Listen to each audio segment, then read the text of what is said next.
This is the morning brief from the Economic Times.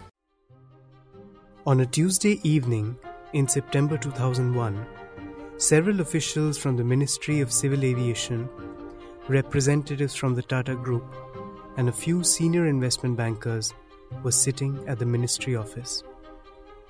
The men were discussing the sale of Air India, but the conversation was tense. The attempt at the airline's privatization had encountered multiple hurdles. Singapore Airlines, Tata's partner in the race, had pulled out a week ago. There were talks on whether the Tatas, the original founders of the airline, would go ahead and buy it back half a century after it had been forcefully nationalized by the government. The stalemate stretched till late evening. And then, calamity struck. On the other side of the world, two hijacked airliners flew into the tallest buildings on the New York skyline. The date was September 11, 2001, the day of the deadliest terror attacks in world history. The global aviation industry changed overnight. The incident landed the final blow to the first attempt at privatizing the Maharajah. 20 years later today, the Tata Group is again the owner of Air India. Just a week ahead of the 89th anniversary of its maiden flight, the government returned India's oldest surviving carrier to the company that built it. Air India's life yet has been nothing if not eventful. The airline flew to the zenith of fame, wealth, and excellence before falling into the pits of a financial and operational travesty. For years, politicians exploited its services without paying a dime. They basked in the glory of its multiple brave rescue operations across the world, but they never put their might behind reviving the airline. In the last 11 years, more than 1 trillion rupees of taxpayer money was spent to keep the airline afloat. It is almost like the foster parents, in this case the government, telling the Tatas that we were unable to save your child. If you are in a position to save your child, go ahead. And if that is to happen, it will be one of the most glorious periods in global aviation history. Tata's winning bid for Air India will lead to the most significant consolidation in India's aviation history. It's also the most challenging. It is the corporatization of a company which has all the flaws of an Indian public sector entity. The Tatas take on thousands of crore worth of the airline's losses and debt, and they have to invest an even higher amount to refurbish the company. It will mean the possible merger of 2 or even 3 airlines, all of which are heavily loss-making. And the entity they'll create will still be less than half the size of the market leader, Indigo. It's also not exactly a formidable competitor to the mighty global carriers operating to the country. In this episode, we trace Air India's history from its inception and days of glory to its fall, through the eyes of some of the women and men who spend their lives working at the airline. We see what the takeover by the Tatas means, and we also try to look at what course the airline can chart for itself in the coming years. There's lots coming up. Stay with us. From the Economic Times, I'm Anirban Chowdhury, and you're listening to The Morning Brief.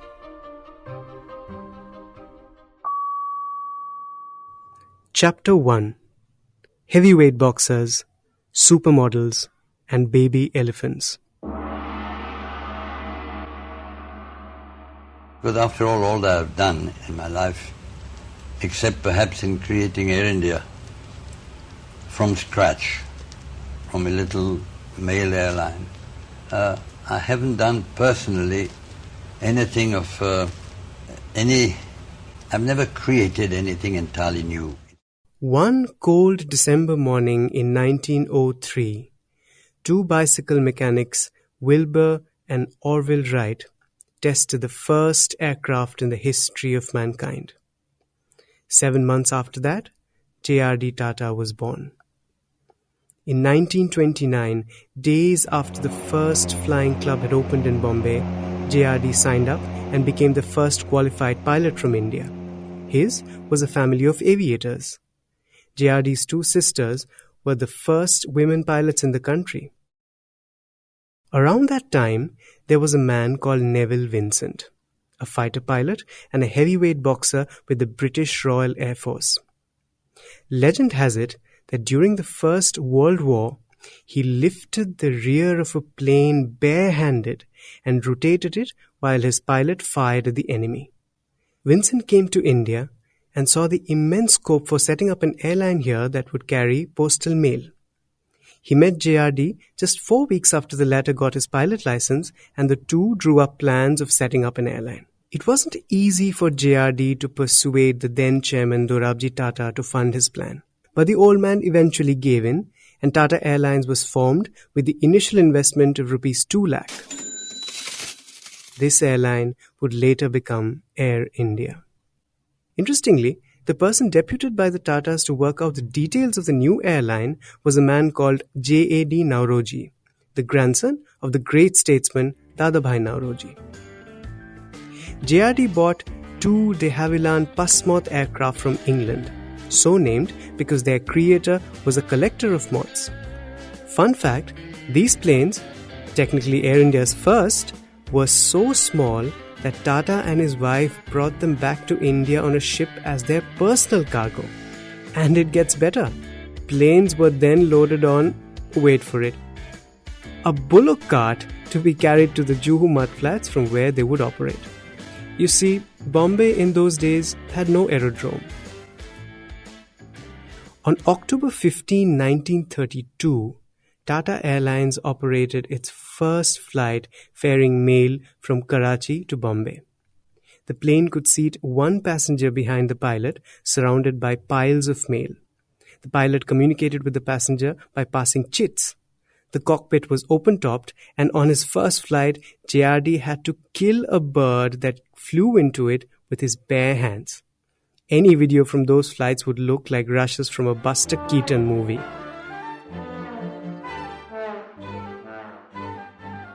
An aircraft then cost rupees 20,000 and fuel was half a rupee per gallon.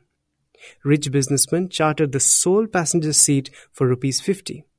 In its first year of operations, Tata Airlines flew a total of 14 passengers and tons of mail and made a profit of rupees 10,000. This was perhaps the only airline in the world that operated without any government subsidy for the first 5 years. By 1946, as the British readied to leave India, Tata Airlines was flying one of every 3 passengers in the country. At the stroke of the midnight hour, when the world... After India's independence and partition in 1947, JRD planned to fly international routes. He made a proposal to the government for a jointly held airline called Air India International, in which the government would own 49% stake. The green signal came within days. On 8th June 1948, Air India International operated its first flight from Bombay to London. हमारे देश का पहला जहाज Malabar princess England जाने के लिए तैयार खड़ा है। इस जहाज की कंपनी में भारत सरकार का 29% हिस्सा है। आज हिंदुस्तान का सबसे पहला जहाज मुसाफिरों को लेकर विदेश जा रहा है। देश की शुभकामनाएं उसके साथ हैं।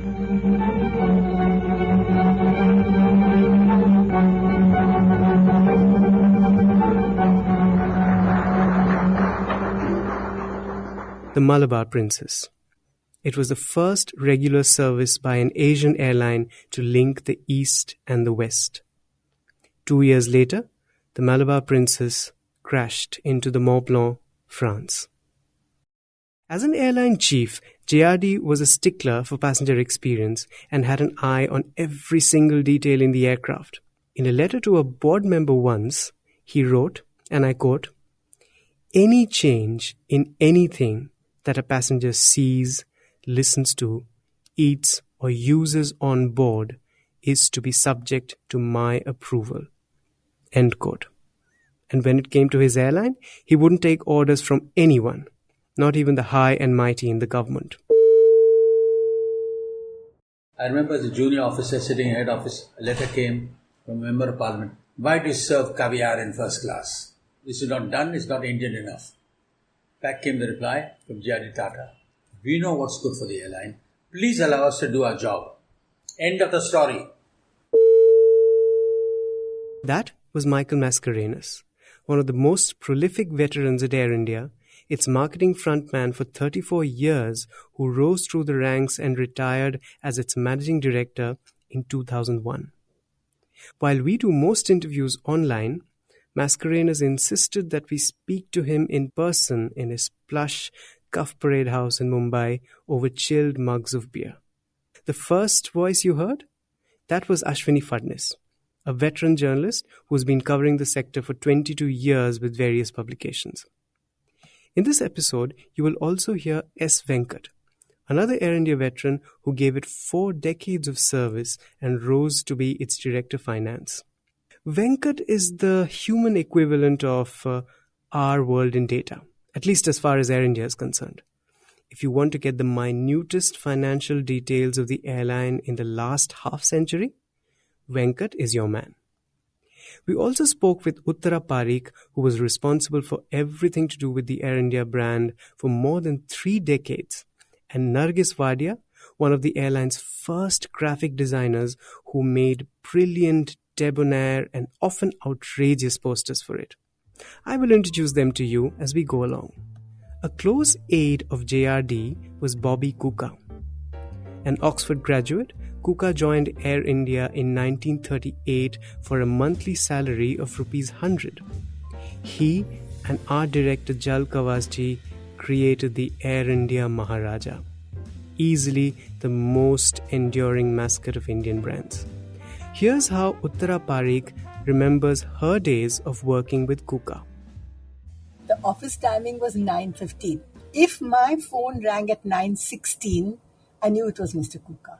It was Mr. Kuka because he had a brainwave last night on some topical issue for which a hoarding had to be done immediately. And so when he called me, I knew why he called me. He would say, Mrs. Parikh called Bahadur at once.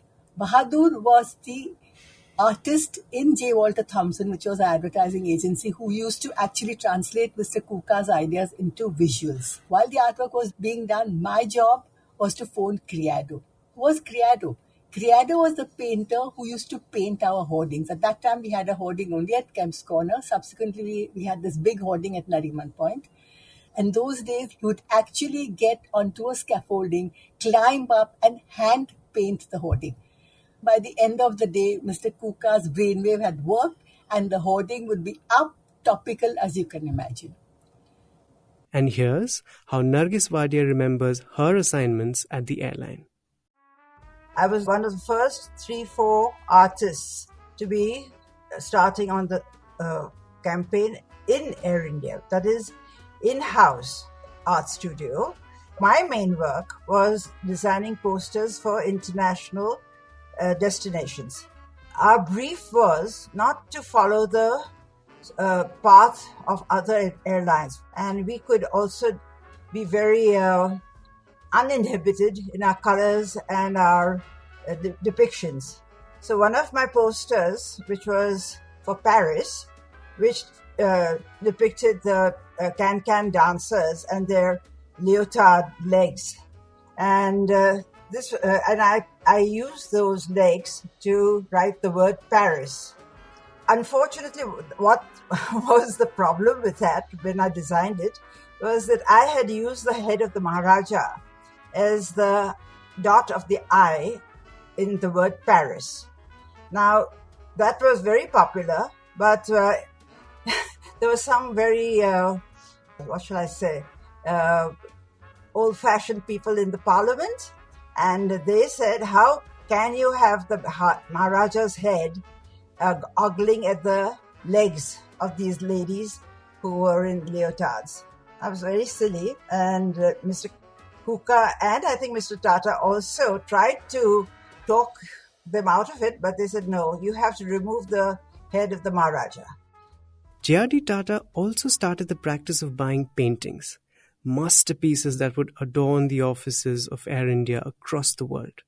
On last count, there were 8,000 such pieces of art worth hundreds of crores. Fun fact too, Spanish surrealist painter Salvador Dali once designed an ashtray for Air India flights. And what do you think he asked for in remuneration? Well, listen on. When our officers from Geneva ran into Mr. Salvador Dali at a restaurant once, they spoke to him and asked him whether he would do something for Air India. And he agreed to do an ashtray, something which he had never done before. In return, he asked for a fee in dollars, and surprise of surprise, he asked for a baby elephant from India. So here we were, very privileged to have a surrealist painter, a leading surrealist painter from the 20th century, designing an ashtray for us. So we had to get him this baby elephant. Parikh finally found a baby elephant at a Bangalore zoo. He was brought to Bombay, his travel documents arranged, and then he was flown to Geneva. We were really tired at the end of it, but it was worth it, because believe me, the reception that the baby elephant got when he was transported from Geneva to Spain, where Salvador Dali was something worth remembering. The mayor there declared a 3-day holiday.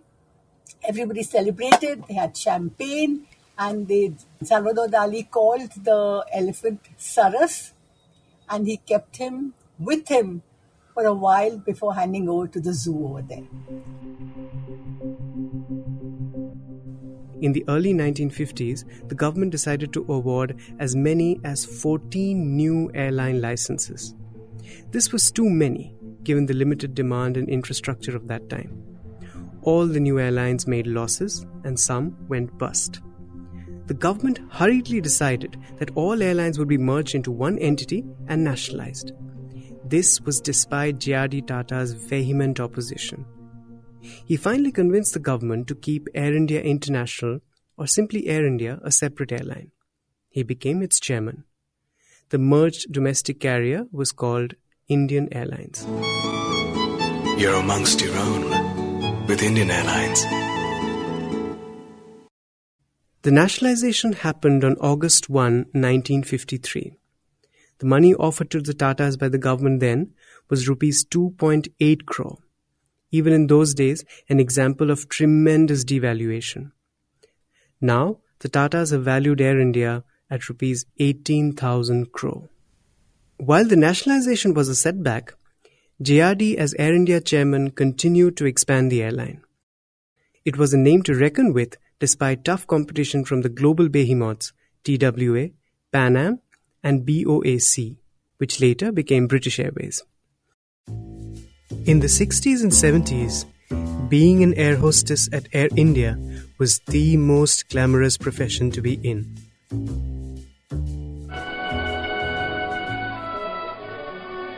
They say the sari is the loveliest dress ever invented. And here, saris have become official uniforms. This is the latest design adopted by Air India for their stewardesses that fly around the world. Maureen Wadia, Parmeshwar Godrej once had stints as the airline's cabin attendants. Handpicked by JRD and Kuka, they were easily among the most stylish and elegant women in the country. The biggest brands of the day often borrowed them as models in their ad campaigns, with due credit to Air India.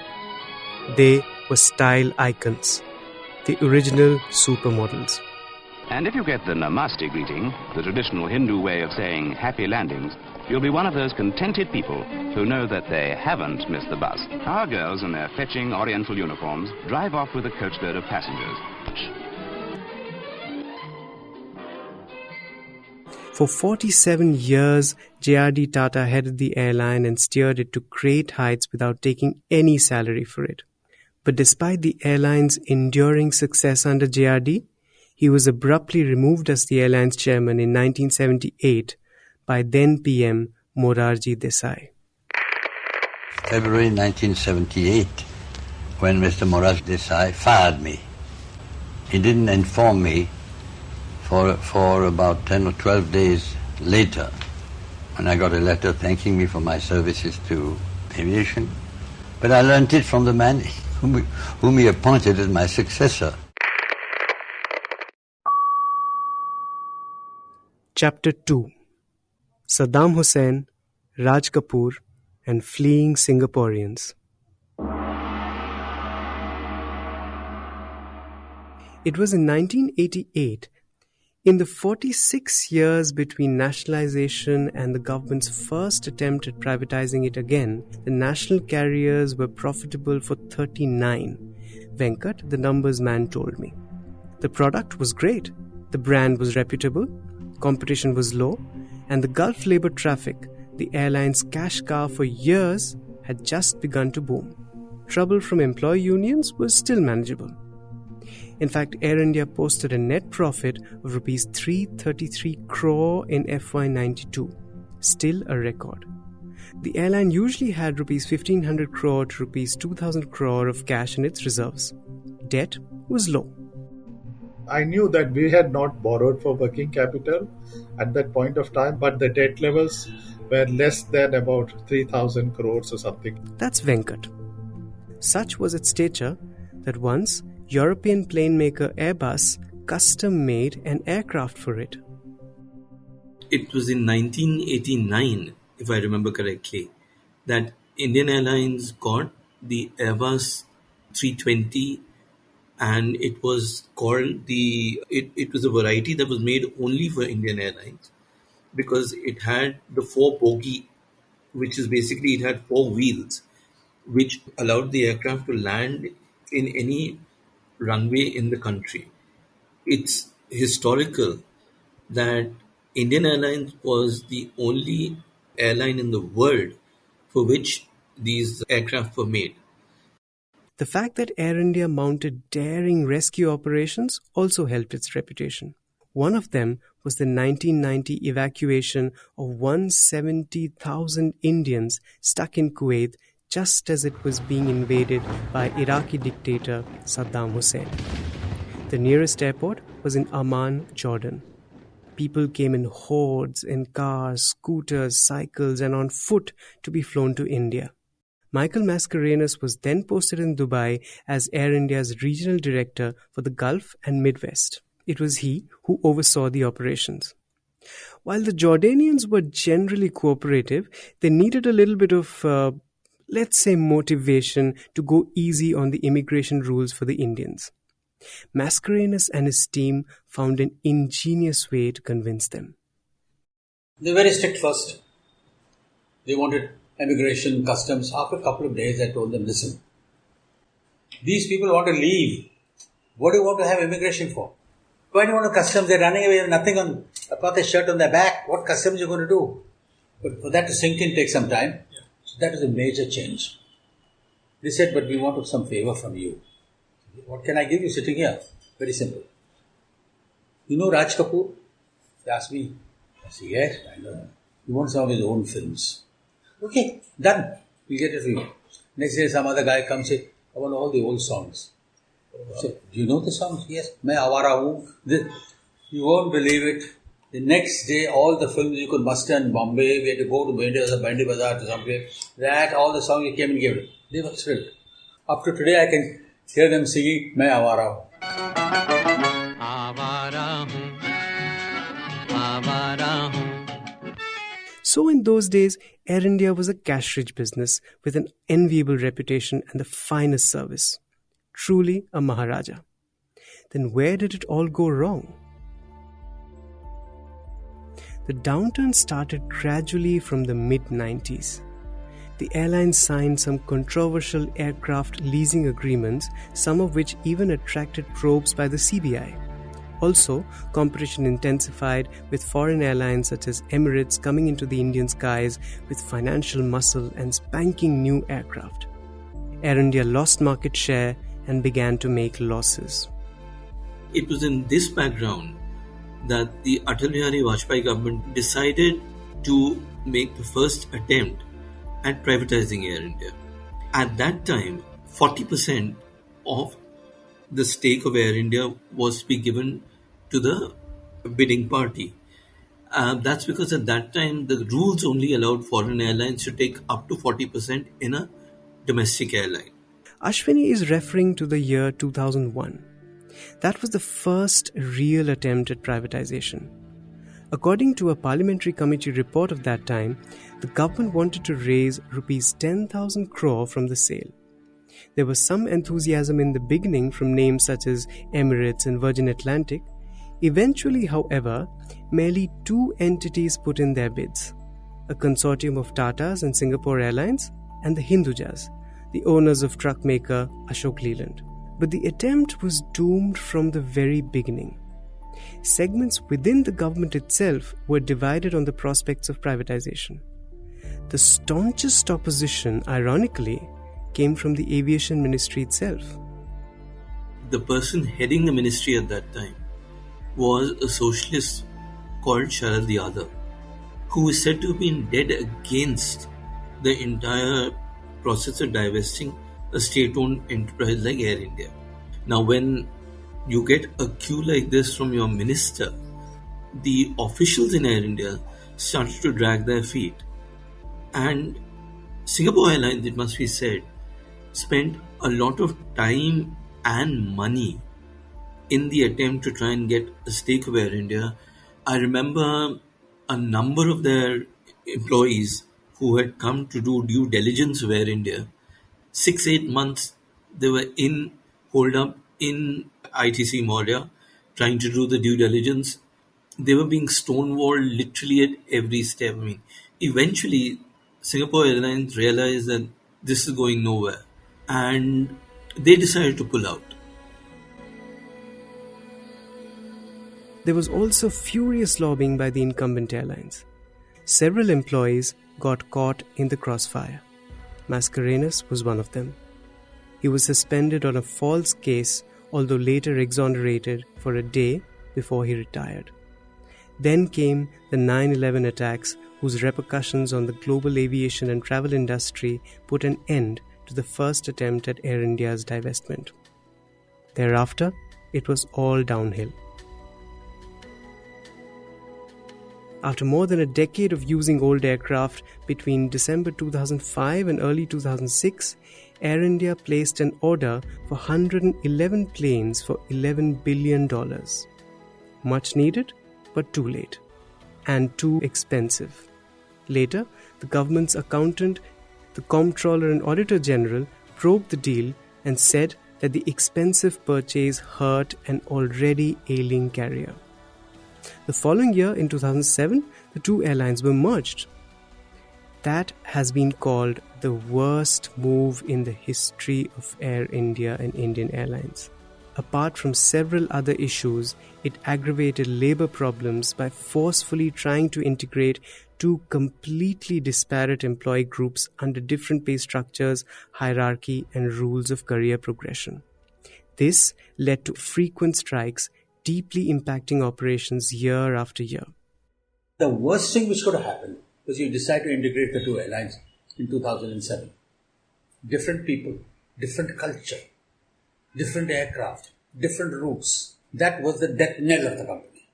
Apart from government creeping in and taking over everything, this was the worst thing which could have happened. Meanwhile, fuel prices doubled from $70 a barrel to $140 and the rupee depreciated. Air India started to fund its losses with more and more working capital debt, leading to a vicious cycle of losses that the national carrier never recovered from. As Ashwini puts it, basically the airline collapsed under its own weight of money. It was a recipe for disaster which was just waiting to happen, and it did. Chapter 3: Third Time Lucky. After years of burning taxpayers' money, in 2018, the government made another attempt to privatize Air India, offering 76% stake to the winning bidder.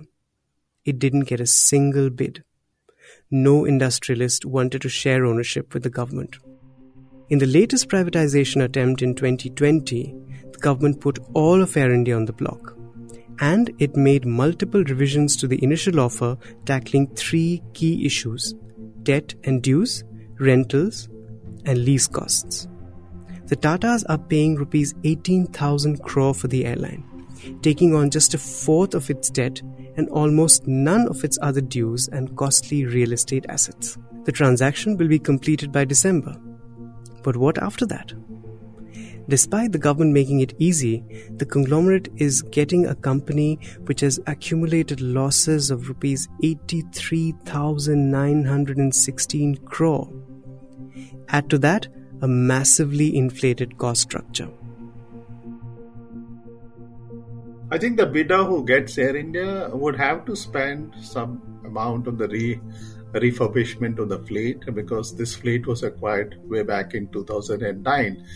So maybe they might have to spend about 2.5 million on the narrow body fleet and around 4 to 5 million on the wide body fleet in order to bring it up to that particular global standard. Venkat is referring to cost per aircraft. There is a host of legacy and cultural issues as well. It will not be an easy acquisition for them.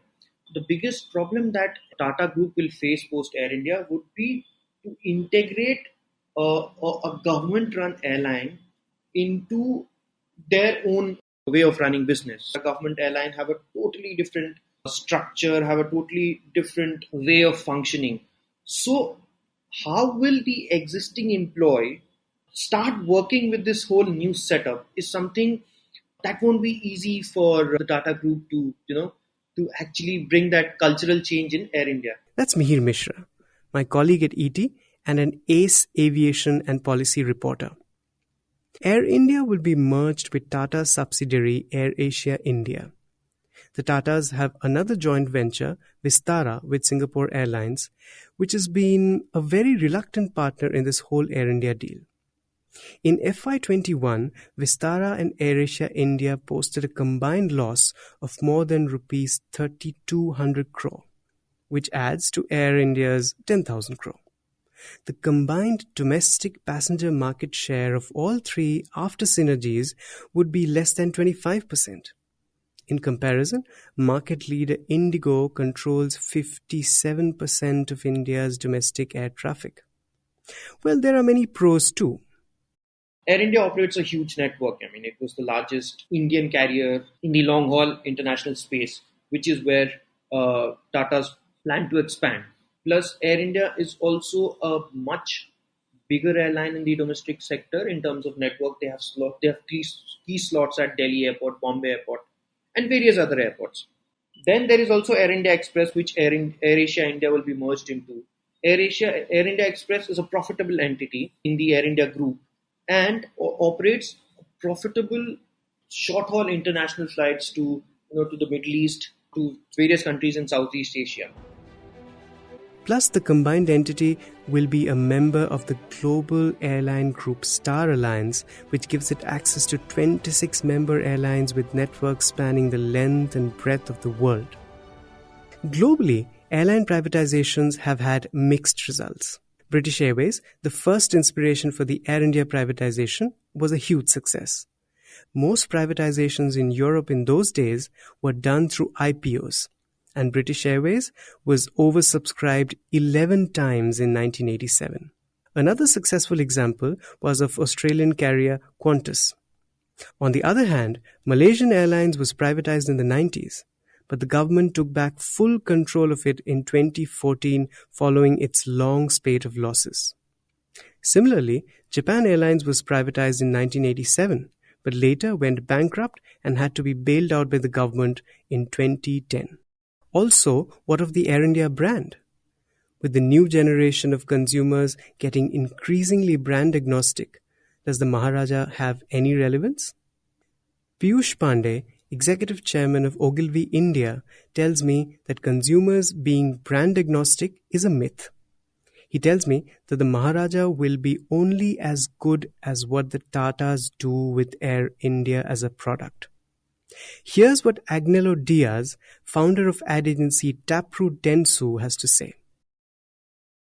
I feel that we live in very turbulent times now, not just politically, but also socially and emotionally and maybe even financially around the world. So in times of turbulence, consumers tend to go back to what they perceive was, a comfort factor in the earlier generation, which relative to this was far steadier and calmer and simpler. So the Air India brand is reminiscent of a time when all was well with the world. Flying was a great experience. People were discovering flying. It was an aspirational thing.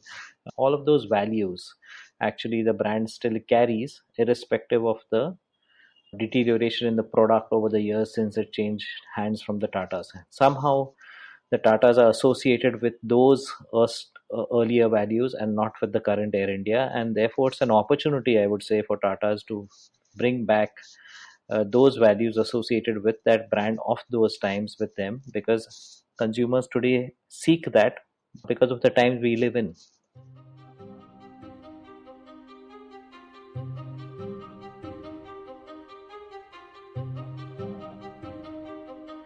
That's it for today. You were listening to The Morning Brief.